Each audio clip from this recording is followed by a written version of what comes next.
Okay, hi you guys. We just had a lab last week that I was made aware of where you were you were shown a situation where somebody wanted to buy an NSAID for some aches or pains and they had heart failure. And so s some students said, "Oh, yeah, all good. See ya. Go ahead. I hope your shoulder gets better." So I think we need to have a refresher on the safety of NSAIDs in people with cardiac conditions or cardiovascular conditions. So, number one, NSAID safety. What are the biggest three things that you worry about with NSAID safety? NSAIDs are great. If you have arthritis, pain, or blah, blah, NSAIDs make you feel better.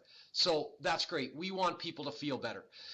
However, there are risks to every drug. NSAIDs have risks. Three main risks. The most common, lots of probably side effects you could list for 10 days, but three main things you're going to worry about. The most likely problems, if they arise. One is an ulcer, so GI effects. We're not going to talk about that today. You already know about that. Number two, kidney effects. Specifically, NSAIDs can cause the kidney to reabsorb more fluid, put more fluid into the body, prevent fluid from being peed out. Okay. Number three, vascular effects or blood vessel effects. Okay, so three big things. We have a person here with heart failure. Heart failure, in this case, is somebody where we know he's got heart failure. He's got poor left ventricular function. He's got a low ejection fraction, meaning his heart is crappy. He has a crappy, poor function of his heart. What happens when you have a poor function of heart? Well, you're not able to pump as much blood all over the body. So, blood has oxygen in it. So if you can't push oxygen to all the places where you need, you're going to be tired. You can have low oxygen, be tired all the time. The other big thing about not being able to pump blood as effectively through the system is that you get backup of blood waiting to be pumped out right before the heart. You get a backup of blood.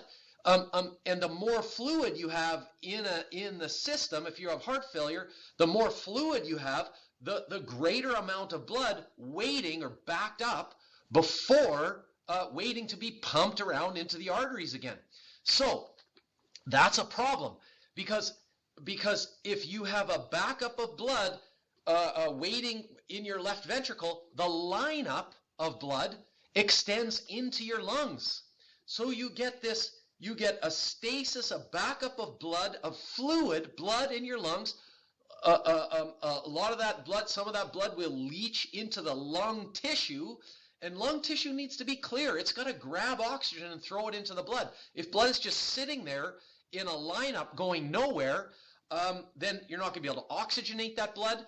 You're not going to be able to breathe as good because your lungs are basically soggy. So this is a major problem with heart failure, people with heart failure, and one of the reasons why they go to hospital for emergent hospitalizations is because they had fluid overload for some reason, and then so they get greater backup of blood into their lungs, and then they can't breathe. So they have to go to the hospital, and in the hospital they have to give them diuretics and have to try to get things going again.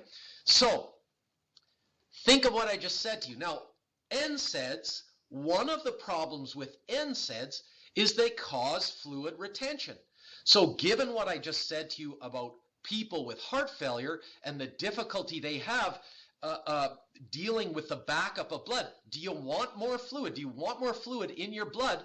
No, you could potentially make this worse. NSAIDs can contribute to a heart failure exacerbation. Super scary. People can't breathe. Heart failure is a bad thing. So the consequences, the potential consequences of fluid overload in a heart failure patient are bad. So the general conventional recommendation is in a heart failure patient, we try to avoid NSAIDs at all cost. Now, what if you had somebody who just had high blood pressure? What if they just had high blood pressure, but they didn't have poor ventricular function? In other words, They had high blood pressure, but they didn't, their heart was still pumping, was able to still pump normally. In that case, these guys, they can clear backup of blood better. And so the issue of fluid retention, although still not desirable, is probably more tolerable. So the potential consequences in someone with just plain old hypertension versus somebody with heart failure are very different. Both not great, but you could probably justify or at least consider some short-term NSAID use, or you should at least have that discussion where the issue of fluid retention, maybe it'll increase your blood pressure 2 or 3 millimeters of mercury a little bit. Maybe you'll get some ankle edema, but you'll probably be able to clear fluid. You'll probably be able to clear a backup of blood from your heart. So, NSAIDs, fluid retention, that is much more dangerous in some people than others, and it's very dangerous in people with heart failure due to poor systolic function, as evidenced by a low ejection fraction. So, I hope that helps, and we'll talk about this next week. See you.